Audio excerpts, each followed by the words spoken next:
Binding the past to the present through remembrance started with my father giving me 2 puttees. When he gave them to me, I held them up by the cord and thought, oh, those could be really interesting as a textile artist. What can I do with them? And then all the World War I and II commemorations started coming up.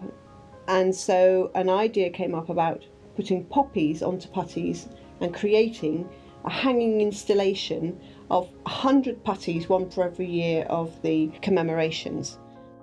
A puttee comes from the Indian word patti, which means bandage, and during the First World War particularly, these were used by soldiers and they were bound round their legs.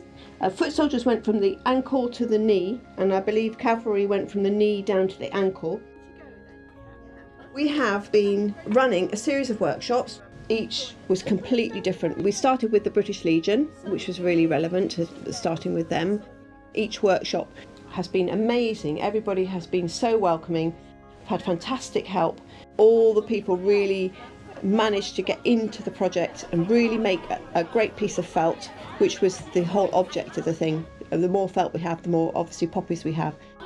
I've learnt so much as well, and I just thank everybody who's come and helped me and supported me with this. I think it's been an amazing experience for me, and hopefully for everybody that's been part of it.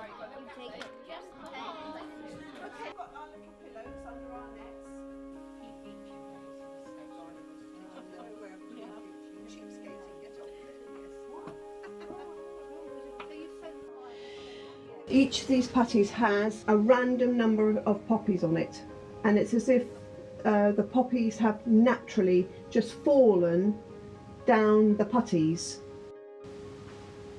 And we went through a process at the Cathedral to try and get this as natural as possible.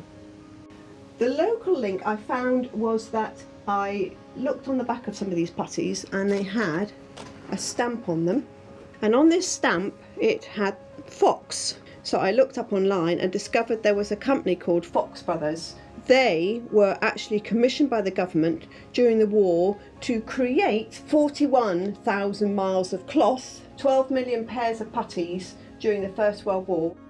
When we were down at the Cathedral and had laid all the puttees out and we were scattering the poppies, that was a really, really moving experience. And I have to say, at one point I lay down on the floor on the grass to take a picture of the puttees lined up in front of the Cathedral, and I just lay there and thought, my goodness, this is a big project, and it just looked amazing. And also when we were scattering, each poppy is a soldier that has died, and you're recreating that, if you like, the fallen soldiers in the poppies.